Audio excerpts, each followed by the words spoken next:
Ooh, that looks tasty. Gamer is back with another crowdfunding preview, and today we're talking about Inferno, designed by Fernando Eduardo Sanchez and published by Red Mojo. Now, and I do apologize if I mispronounced that name. Now, what this game is this is a heavy Euro game in which you are helping damned souls cross the river Styx and get to their proper place in Hades. And this is based off of Dante's The Inferno, the Divine Comedy, in which he describes the different circles of hell, and each circle is for different types of sinners, and it's worse and worse as it goes. And so you are going to be kind of ushering souls across the river Styx and guiding them down to where they need to be. However, at the same time, you're going to be taking actions in Florence, and through those actions, you will be building up your own family power. You're going to be getting funds that you need. You're going to be collecting these various fraud cards here, which are going to be in-game scoring, and as well as instant abilities. You're going to be building up your family by getting little kids that are going to help you out and take actions for your family. And by take actions, I mean they're going to steal things from the market. As you can see right here, only the kid can show up here and he's going to steal things. How delightful. And you're going to be inviting new guests into your tower. And your tower, which you see right here, you're going to have a guest in it. And this guest is going to allow you to accuse new sinners of very bad things. Now, and by accusing new sinners, you're going to get new souls into the graveyard. From the graveyard, you're going to bring them over to hell, and so on and so on and so on. Now, I'm going to talk a little bit about the player board right here, because the player board is where you're going to have your workers. And as I said, and I'll explain some of the things that you can do when I talk about the Florence phase in a bit, but as you go through, you'll also be getting the children right there. And you'll have these guests in your tower, and of course you can get more, and you're going to be able to build up your tower higher and higher, and that's going to matter because the higher your tower is, as you can see, the more space you have for the various guests, and the various guests of different colors, and the different colors of guests will matter in a little bit. But as you're accusing people, and again, I'll explain that in a bit, you're going to have to take one of your workers and they're going to go to the tower because they've accused somebody. They've come and they've petitioned the noble guest there, and it's like, yeah, you're right. Let's kill that person. And then, depending on the color of the guest, that'll determine what color soul you get. And the color of soul that you get, again, is going to matter when I explain the rest of the game. Additionally, I told you the kid's going to be able to steal various goods. Well, that's going to matter here because as you steal the goods, you will block them off. You'll get an instant effect there, but not only are you going to get an instant effect, you are also going to be able to activate these fraud cards. And when you activate it, there's an instant effect that happens immediately, and then there is an in-game effect over here, and you're going to have that good to activate it. So if I want to play this fraud card, I have to have the cloth to get this instant effect over here, but I would have to also have the bread here if I wanted to activate the in-game effect. And so you'll be kind of messing around with that on your player board, but I'm going to move that out of the way. I'm not going to talk about that again because let's talk about the rest of this game. As I explained, this is hell. This is Hades. And what's going to happen is, at the beginning of the turn, you must move a soul. And if there's no souls that you can move over here, then you're going to have to pay a drachma. And there are two types of coin in the game. You have your florins, which are basically you're going to use in the mortal world, and your drachmas, which you're going to use in Hades. So let's say I paid a drachma and I brought a guy over like this. Now he is going to continue to travel down through hell until it gets to the color that matches him, and that is where he will stop. And when he stops there, whoever gets him there is going to score these points on the side. But what's more important is, as you're coming through, the shield matters for what actions you can take in Florence. So if I bring him to here, I'm only going to be able to take actions that match that shield in town, and I'll show you that in just a moment. And in general, you actually stand them up until they get where they're going, but I'm laying them down so you can see them. But as you're going through, it's important to know that when someone does get where they're going, as I said, you're going to score the points, and you would lay them down. For now, I'm going to stand them up so we can still see the souls. And what that's going to do is it's going to allow you, as you're moving more down to bounce over spots where there already is a soul. There's a soul there, you just jump right over it, which can get you down faster. You'll also notice the wall here. You cannot pass through the wall unless you've taken an action, which has given you a pass, and then you can place it there. And now I can go from here down to there, or here down to there, because I have passage through that one spot right there. I'm also going to point out before I move on that there are ways you're going to be able to move around these various monsters. So for example, I have Medusa, and over here we have Minus. Minus basically allows you, if you activate him, you're going to be able to get more scoring. But Medusa, when you move Medusa, and she comes up, she'll be able to turn a soul to stone. So you remove it from the game and replace it with the stone there, and that's going to make sense when it comes to in-game scoring, why you might want to do that. But it does matter that you want to have every single region completely filled with souls at the end of the game. Now, let's talk about some of these regions over here. And I do apologize, it's quite hard to see because, well, it's a very, very big game. But I mentioned there's these different shields, and the shields have the symbols, and they relate to these shields here. And so what it means is, if I've come here to the wheel, over here by the port, it means I will have to place one of my workers either here or here. Those are the only two choices of actions that I have. And as I said, these all do different things, and you'll also note that they are in different positions because they can be shuffled around. So this one here will allow you to get a child. Go to the haystack, get a child. We all know how that works, and if you don't, talk to your parents. This one over here, you'll see, is going to allow you to change florins for drachmas. You'll notice that if you don't send a child, you actually have to pay a coin to do this. It's going to allow you to do things with your tower or potentially move one of the monsters. It might allow you to take the River Styx action, which involves getting rid of souls and moving around on things, etc., etc. We have this one over here, which is going to allow you to put new guests in your tower, and you're going to get paid money for, and you're going to get paid based on how many people you have and how high your tower is. This one here will allow you to take people out of your tower, put them back in the home, because when you accuse somebody, the person is stuck in the tower. Or it'll allow you to kind of rearrange where people are in the tower. This one here allows you to build a new level to your tower. This one here is simply going to pay you some money based on the number of guests that you have in your tower. This one here, when you send the kid, you're going to be able to take one of the goods and put it into your tower, which you'll be able to use to activate those fraud cards. This one here is going to allow you to change florins into drachmas and allows you to move one of those goods so you can use your fraud cards later on, and so on. Now, if you are not going to use one of your workers in that way, you can accuse a sinner. Now, if you recall, I said it mattered what color noble you had in your tower, and that is true. So what that means is, and I should really have these placed in a different way so it's a little bit easier to figure out what's going on. And so what that's going to mean is it's going to allow you to accuse a sinner with one of your people at the same color location. So if I have one of my workers over here and I have the yellow guest, I can take my person from here, put him in my tower, a yellow soul, and place them over here. And that's going to give us more access to move people across the River Styx and down through the Hells.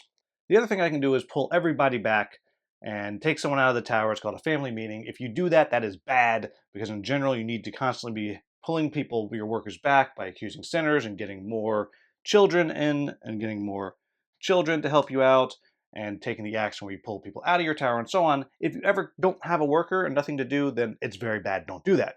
Now, the only other thing I need to talk about is Dante himself, because you can't have Inferno and talk about Dante's Inferno without Dante. So here is Dante taking his path down through the Hells.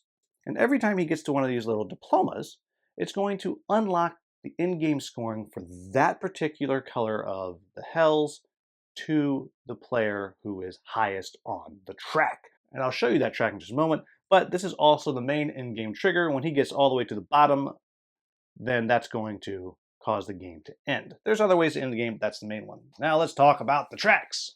Here we go. So these tracks over here that I mentioned, you're going to be advancing up these tracks as you go, and you might do that through fraud cards or various other ways. But when Dante gets to one of those diploma spaces I mentioned, whoever is highest up on the track, they're going to get to place their disc on a diploma. What are the diplomas? I'm glad you asked. Diplomas are over here. And what that's going to do is it's going to allow you to score this row of hell at the end of the game. And that's important because the way that's going to work is based on wherever the cube ends over here, in this case it's on 3, you're going to multiply that by however high up your skull is.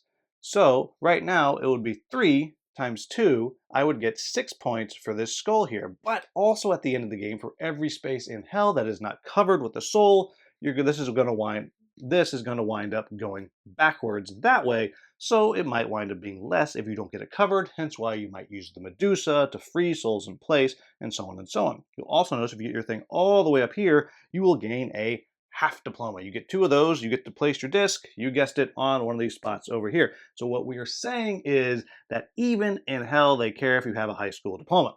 And the more of these you unlock, the more points you're going to wind up getting. There's also bonuses that you can get over here every time you move a skull up, but I'm not going to go into those. In fact, I'm going to stop right there. If it sounds like that was a lot, it was a lot. But what do I like about this game? The first thing is, I think the theme works pretty darn well. If not kind of dark, as you're, accusing people of having them executed. Now, I am someone who has read the Inferno. Yeah, I'm that guy. And to be fair, if you're into kind of like classic poetry, it's really fascinating. Like, there's some real good stuff in Dante's Inferno. But I feel like the theme really works because I've read that and I understand that and I can appreciate the different levels of hell for each of the different sinners. Next thing I'll say is every single turn you are making a hard choice.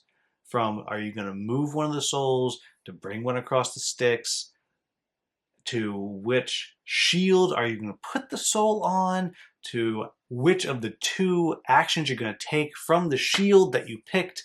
It is constantly hard choices. Every single round is a hard choice, and that is so satisfying as you're going through. Next thing I'll say is it's become fairly common to an action that you can take in worker placement games is to pull your workers back. But the main way you do that here is you accuse a sinner, and that is doing interesting things.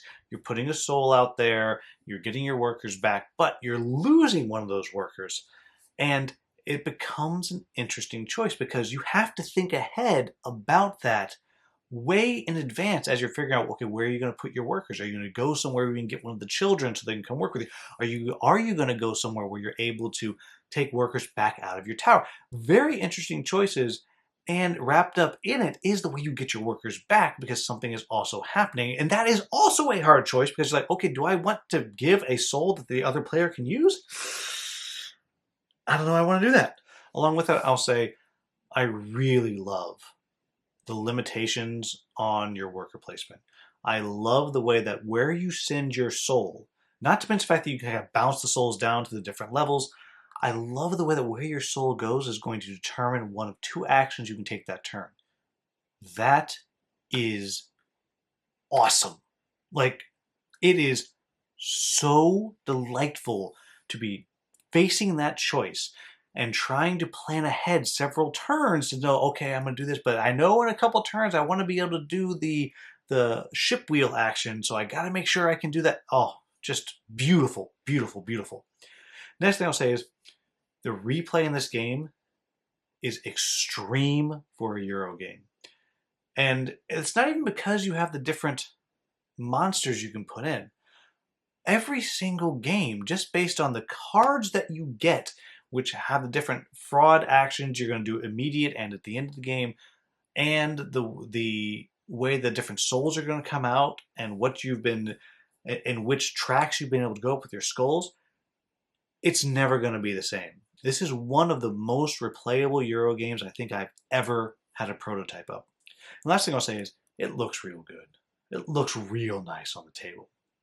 So what are my quibbles with the game? First thing is it takes up so much space. That game board is so big. In the previous part of this video, it was sideways because there was 0 chance that I was fitting that on the table right side up. And it takes a lot of space. So on my game topper that I have, hi Berkey, on my game topper that I have in my game room, it's 3x4. if I was playing with more than 2 players, I could not play this game on that table. So just something for you to think about. Also, there is a lot to grok in this game. Nothing that this game does is particularly hard, but there's just a lot. It does work together, but it's a lot. And because of that, it's also quite hard to teach to somebody, because it's one of those games, it's like, where do I start? Once they get it, you're going to get it. And it's really, you're going to say, well, that's not nearly as hard as I thought it was, but it is a whole bunch to teach. Next thing I'll say is it's real easy to be crappy at this game. Like, super easy, because every choice you make has a lot of consequences, and it's very easy to make a choice that's just not good and is going to set you back. You can recover, but you're going to be significantly set back if you make a bad choice. Which brings me to the next point, which is everything is connected. Everything you do has repercussions, which on the one hand, I should have put as something that I really like about this game. That is fascinating. But as I said, it's easy to make a bad choice. It's easy to make a bad choice because everything is connected. Everything is going to affect what you can do in later turns, and that can be frustrating in the first few plays. So this is a game that really, I think you're going to need to play 3 times before you're like, okay, I think I feel like I know what's going on. Let's do this for real. And, you know, we don't play board games that many times that we back on Kickstarter. So you're making a commitment to this game if you're going to pledge for it. And last thing I'll say is there's not a lot of interaction. Now, that is not an issue to me. I actually like multiplayer solitaire a lot, but there's not a ton of interaction that you're doing. There's a bit with the hell phase as you're moving through, but really that's mostly it. But really, that's it. I think this is a very clever game. I think there's a lot going on that's really enjoyable about this game. It's a heavier game. There's a lot going on, and you have to make a commitment to learn this game. You probably want to have people that are willing to play this game with you several times. But if you do, it is really satisfying. It's a lovely production, and I think this is probably going to be one of those games that is a little bit under the radar, but people should be playing. So there you have it, folks. That is Inferno from Red Mojo Games. As always, if you found this video useful, please like, subscribe, share, maybe become a channel member. As always, thank you so much for watching. Have a wonderful, wonderful day.